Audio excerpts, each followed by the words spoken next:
Guys, कैसे हैं आप सब। आई होप सब अच्छे होंगे। और अब तो आपको पता ही चल गया होगा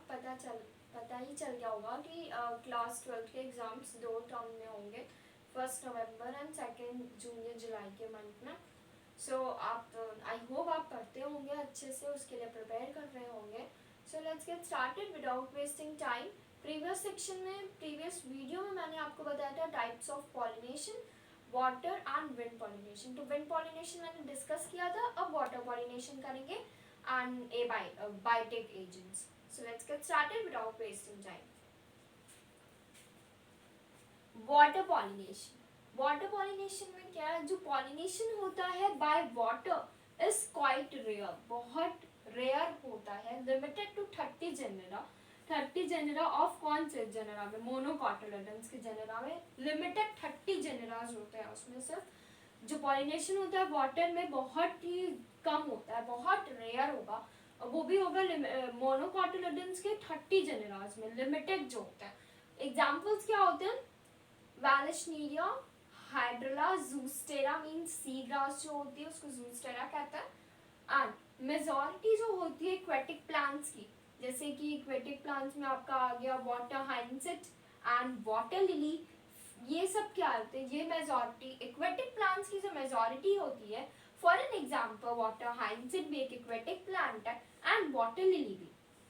सो फ्लावर्स इमर्ज करते हैं, फ्लावर्स इमर्ज करेंगे अबव वाटर में फ्लावर्स इमर्ज करेंगे एंड आर पॉलिनेटेड। किससे पॉलिनेटेड होते हैं, इंसेक्ट से और आपके विंड से, दो चीजों से ये पॉलिनेटेड होते हैं। कौन से, एक्वेटिक प्लांट्स। एक्वेटिक प्लांट्स में कौन कौन से आते हैं, वाटर लिली एंड वाटर हाइंसिंथ भी एक एक्वेटिक प्लांट्स है एंड वाटर लिली। ये इमर्ज करते हैं अबव वाटर एंड पॉलिनेट होते हैं बाय इंसेक्ट्स और विंड से।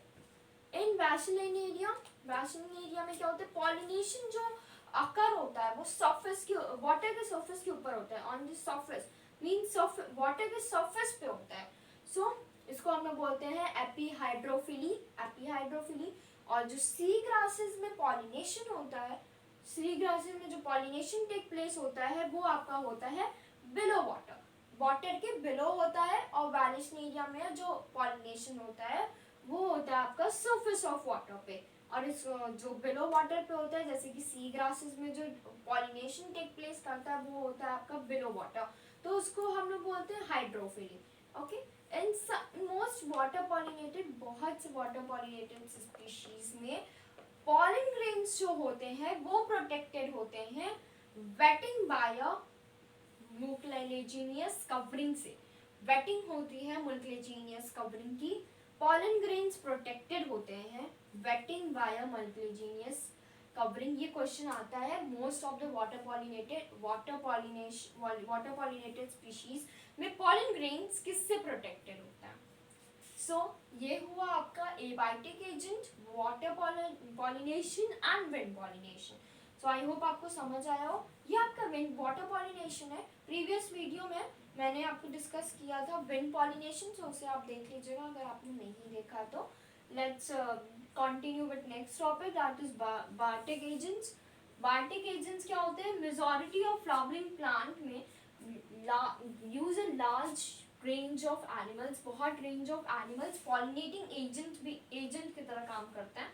और वो कौन कौन सा स्पीशीज होते हैं, मीन्स कौन कौन से एनिमल्स होते हैं, बीज होती है, बटरफ्लाइज होती हैं, फ्लाइज होती हैं, बिटल्स होते हैं, वॉक्स होते हैं, एंट्स होते हैं, मॉथ्स होते हैं, बर्ड्स होती हैं। बर्ड्स में कौन से बर्ड्स, सनबर्ड होती है एंड हमिंग बर्ड्स होती हैं। अमंग एनिमल में इंसेक्ट, पर्टिकुलरली बीज। एनिमल्स में जैसे कि इंसेक्ट, जैसे पर्टिकुलर जो आपका होता है bees are dominant pollinating agent. बीज जो होती है वो डोमिनेंट पॉलिनेटिंग एजेंट्स होती है। एनिमल्स में इंसेक्ट पर्टिकुलरली उसमें बीज जो है वो होती है आपकी डोमिनेंट पॉलिनेटिंग एजेंट्स। कुछ प्राइमेट्स होते हैं जैसे कि ल्यूमर हो गया, ट्री ड्वेलिंग हो गई, रोडेट्स हो गए, रेप्टाइल्स हो गए, are also pollinators.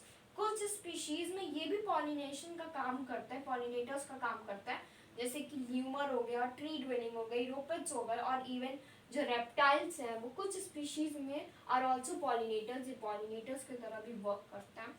Insect pollinating flowers, जो इंसेक्ट पॉलिनेटिंग फ्लावर्स होते हैं वो आपके लार्ज होते हैं, कलरफुल होते हैं, फ्रेगनेंट होते हैं और नेक्टर में रिच होते हैं। सो इंसेक्ट पॉलिनेटिंग फ्लावर्स जो होते हैं वो लार्ज होते हैं, कलरफुल होते हैं, फ्रेगनेंट होते हैं, रिच इन नेक्टर होता है। सो बायोटिक एजेंट्स में क्या होता है, मेजॉरिटी जो होती है फ्लावरिंग प्लांट की वाइड रेंज ऑफ एनिमल्स में होती है, पॉलिनेटिंग एजेंट की तरह वो काम करते हैं। एग्जाम्पल्स आपको यहाँ पे दिया है, जैसे कि बीज हो गई, बटरफ्लाईज हो गई, फ्लाइज हो गई, beetles, wasps, ants, moths, birds, birds में कौन सी बर्ड्स, सनबर्ड्स और हमिंग बर्ड्स पॉलिनेटिंग एजेंट्स की तरह काम करते हैं वाइड रेंज ऑफ एनिमल्स में। सेकेंड पॉइंट है आपका, एनिमल्स में जो इंसेक्ट होते हैं, पर्टिकुलरली जो बीज होती हैं, वो डोमिनेंट पॉलिनेटिंग एजेंट की तरह वर्क आउट करती हैं। कुछ प्राइमेट्स जैसे कि ल्यूमर, ट्री ड्वेलिंग, रोडेट्स, रेप्टाइल्स और आल्सो पॉलिनेटर्स, कुछ स्पीशीज में ये सब भी पॉलिनेटर्स की तरह काम करते हैं। इंसेक्ट पॉलिनेटिंग फ्लावर्स लार्ज होते हैं, कलरफुल होते हैं, फ्रेगनेंट होते हैं and rich in nectar. I hope आपको बायोटिक एजेंट्स इतने पॉइंट समझ आए हो। अभी 2 से 3 पॉइंट्स और है, वो भी डिस्कस कर लेते हैं एंड आउटब्रीडिंग डिवाइसेस भी डिस्कस कर लेंगे। ये बायोटिक एजेंट्स के कुछ पॉइंट्स हैं, उसके बाद आउटब्रीडिंग डिवाइसेस पढ़ेंगे। So let's get started. Animals जो होते हैं वो अट्रैक्टेड होते हैं, animals are attracted to flowers by colour. Animals किस तरीके से अट्रैक्ट होते हैं फ्लावर्स के थ्रू, तो उसके कलर को देख के और उसकी फ्रेगनेंस को देख के अट्रैक्ट होते हैं। Animals are attracted to flowers, किस तरीके से अट्रैक्ट होते हैं एनिमल्स फ्लावर्स से, उसकी कलर और उसकी फ्रेगनेंस से। फ्लावर पॉलिनेटेड बाय फ्लाइज, जो फ्लावर्स फ्लाइज से पॉलिनेटेड होते हैं, बिटल से पॉलिनेटेड होते हैं, वो सिक्रीट करते हैं floor order to attract these animals. अब एनिमल्स कैसे अट्रैक्ट करते हैं, फ्लावर जो पॉलिनेटेड होते हैं फ्लाइज से एंड बीटल्स से, सिक्रीट करती हैं एक ऑर्डर ताकि कि वो क्यों सिक्रीट करते हैं ऑर्डर, ताकि कि वो अट्रैक्ट कर सके एनिमल्स को।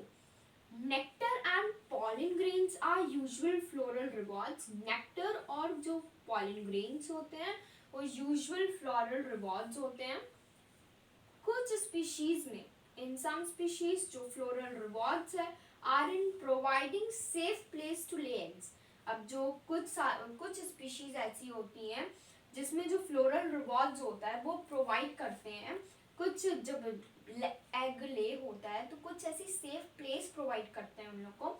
जैसे कि for example amorphophallus, a species of moth and yucca, किसकी स्पीशीज है ये, moth and yucca की, can not complete the life cycle without each other. ये दोनों ही लाइफ साइकिल नहीं कंप्लीट कर पाते हैं एक दूसरे के बिना। सो कुछ स्पीशीज में फ्लोरल रिवॉर्ड्स प्रोवाइड करते हैं, जब एग ले होता है तो एक स्पेशल सेफ प्लेस प्रोवाइड करते हैं उसे। फॉर एन एग्जाम्पल अमोर्फोफैलस जो है वो एक स्पीशीज है किसकी, मॉथ एंड यूका की। ये अपनी लाइफ साइकिल नहीं कंप्लीट कर पाते विदाउट ईच अदर, एक दूसरे का रहेंगे एक दूसरे के साथ तो ही लाइफ साइकिल कंप्लीट होगी। They can not complete their life cycle without each other, क्योंकि उनको एक सेफ प्लेस चाहिए एग्स को ले करने के लिए। आई होप यहाँ तक आपको समझ आया हो बायोटिक एजेंट्स तक। अब आएंगे next topic, outbreeding devices. Outbreeding devices क्या है, जो फ्लावरिंग प्लांट्स होते हैं वो डेवलप करते हैं मैनी डिवाइसेस ताकि कि वो क्रॉस पॉलिनेशन को डिस्करेज कर सके और इनकरेज कर सके, सेल्फ पॉलिनेशन को डिस्करेज कर सके और इनकरेज कर सके क्रॉस पॉलिनेशन को।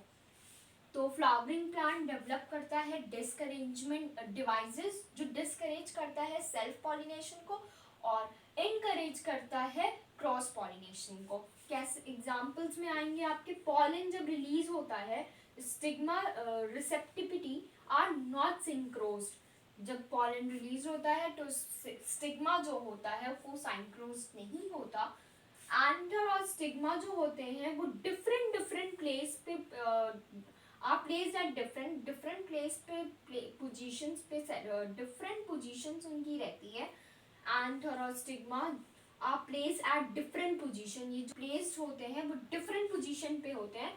क्योंकि so that pollen cannot come in contact with stigma, ताकि कि जो pollen है वो contact में नहीं आ पाए, किसके contact में नहीं आ पाए, स्टिग्मा के कांटेक्ट में नहीं आ पाए, सेम फ्लावर के स्टिग्मा के कांटेक्ट में पॉलन नहीं आ पाए, इसीलिए जो एंथर और स्टिग्मा की जो प्लेस होती है वो टोटली डिफरेंट पोजीशंस पे रहती है, ताकि कि पॉलन स्टिग्मा के कांटेक्ट में नहीं आ पाए ऑफ द सेम फ्लावर।